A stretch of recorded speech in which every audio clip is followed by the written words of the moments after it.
Varicose veins కి సరైన చికిత్స కోసం సంప్రదించండి ఎవిస్ హాస్పిటల్.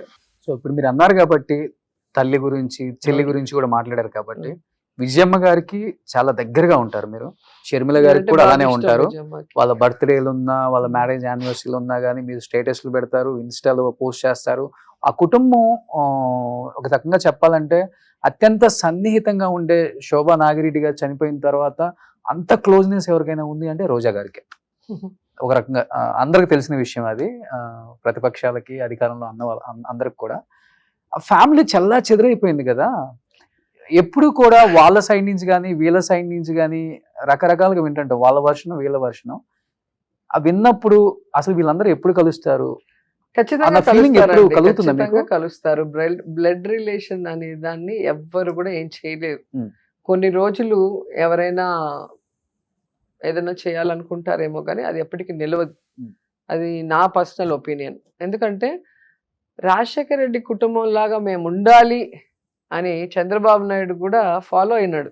ఉమ్. ఎప్పుడు కూడా వైఫ్ని తీసుకురాని చంద్రబాబు నాయుడు వైఫ్ని తీసుకురావటం, వైఫ్ కోడలు కొడుకుతో నారావారిపల్లికి వెళ్ళి ఏమంటారు సంక్రాంతి సెలబ్రేట్ చేసుకోవటం, ఇవన్నీ మీరు చూస్తే రాజశేఖర రెడ్డి గారిని ఫాలో అవుతారు. ఆ ఫ్యామిలీ ఎమోషన్స్, ఫ్యామిలీ బాండేజ్ ఉండాలి అనేది. పోయింది కదా ఆయన పోయిన తర్వాత మొత్తం అసలు. లేదు, మొన్నటి వరకు లేదు కదా. ఇప్పుడు చంద్రబాబు నాయుడు గారు ప్రతిదాన్ని తన ఏమంటారు పచ్చ ఛానళ్ళ ద్వారా విషం చిమ్మి ఇదే నందమూరి బాలకృష్ణ ఆఫీస్ అని చెప్పి ఎన్బికే ఆఫీస్ నుంచి ఆవిడ మీద ఎన్ని అలిగేషన్స్, ఎన్ని నీచమైన పోస్టులు పెట్టారు. ఆవిడే వెళ్ళి పోలీస్ కంప్లైంట్, సైబర్ కంప్లైంట్ ఇచ్చింది. ఒకసారి మీరు చూస్తే మీకే తెలుస్తుంది. సో అక్కడి నుంచి ఈరోజు ఎందుకు వాళ్ళతో కలిశారు, ఎందుకు వాళ్ళతో బాగున్నారో అక్క చెప్పాల్సిందే, మాకు తెలీదు. కానీ జగనన్నని మాత్రం ఎవరైనా ఏదైనా అంటే, ఆయన చెడు చేయాలనుకుంటే భగవంతుడు వాళ్ళని విడిచిపెట్టాడు. ఇంతవరకు నేను చూస్తున్నాను. రాజశేఖర రెడ్డి గారు చనిపోయిన తర్వాత జగనన్నని ఎవరైనా అనవసరంగా ఒక మాట అన్నా, ఒక అవమానం చేసినా, లేదా ఆయన్ని బాధ పెడితే వెంటనే వాళ్ళకి అది రిఫ్లెక్ట్ అవుతుంది. ఆ నష్టం మనం చూడొచ్చు. ఎవరైనా మీరు పేరు తీసుకోండి, వాళ్ళందరూ నష్టపోయారు. ఎందుకంటే నాకు తెలిసి జగన్ గారు కానీ మన భారతమ్మ గారు కానీ వాళ్ళు భగవంతుడిని బాగా నమ్మిన వ్యక్తులు, చాలా మనుషులు అంటే ప్రేమ ఉన్న వ్యక్తులు. సో ఎవరికి నష్టం చేయాలన్న ఆలోచన లేదు వాళ్ళకి.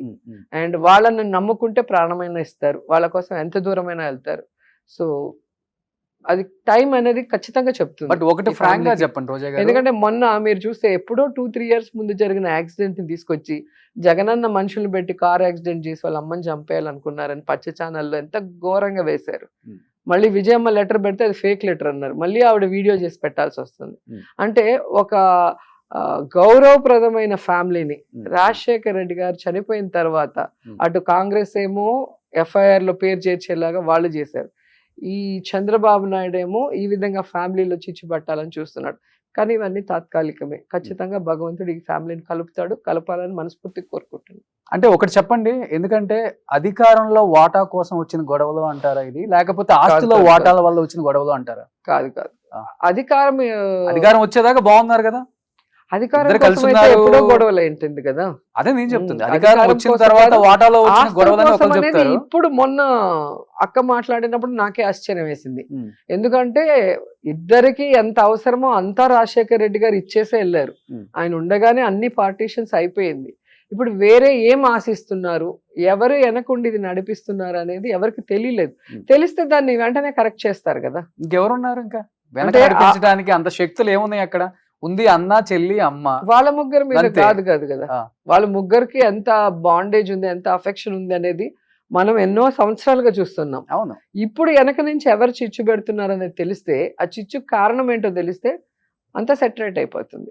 సో అదే దాంట్లో చూస్తున్నాం, ఎవరు చేస్తున్నారు, ఎందుకు చేస్తున్నారు అనేది తెలిసిపోతుంది. అంటే వీడియో అంటే గుర్తొస్తుంది ఇప్పుడే.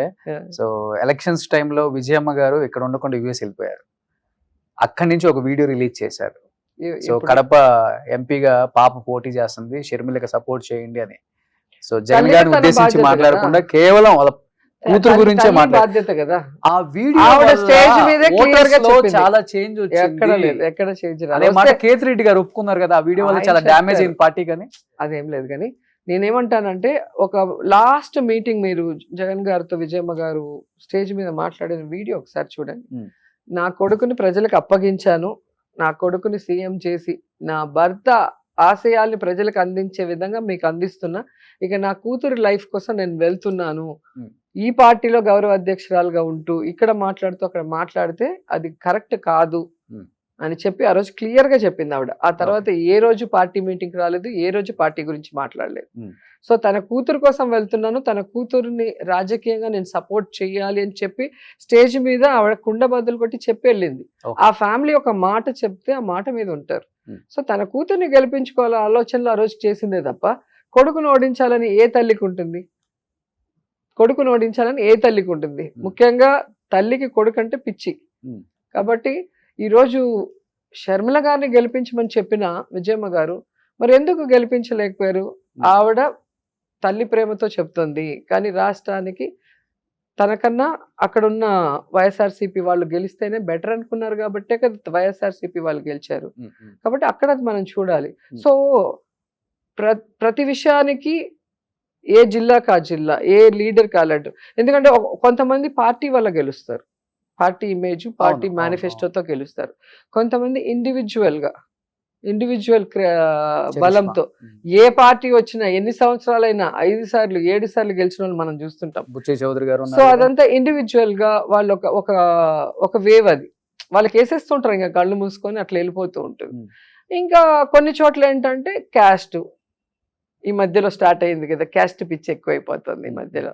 సో అలాంటివి ఉంటాయి. సో పాలిటిక్స్ లో అన్ని మిక్స్, కులం, బలం, మనీ, ఆ సమయం, ఆ సందర్భం అన్ని కూడా కలిసి వస్తాయి. ఇప్పుడు పార్టీ అధికారం కోల్పోయిన తర్వాత జగన్ గారు రివ్యూ మీటింగ్స్ బాగానే పెడుతున్నారు కాబట్టి అసలు మనం ఓడిపోవటానికి ప్రధానమైన ఒక 2-3 కారణాలు అంటే అసలు ఆయన సైడ్ నుంచి ఏం చెప్పుకుంటూ వస్తున్నారు?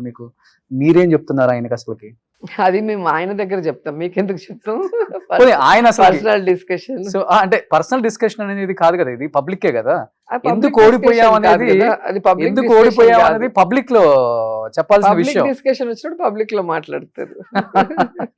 ఇది క్యాడర్ మధ్యలో డిస్కషన్, క్యాడర్ మధ్యలో వాళ్ళు కోరు వాళ్ళు ఓడిపోయామని కొంతమంది అంటుంటారు. కానీ ఈవీఎం వల్ల అయితే చాలా నష్టం. 151 వచ్చినప్పుడు ఈవీఎం అని చెప్పుకోవచ్చు కదా. కాదు కదా, మాది 6 months ఉన్నింది. ఈవీఎంస్ ఎప్పుడు కూడా ఎలక్షన్ అయ్యాక కౌంటింగ్ తర్వాత 6 months ఉండాలి.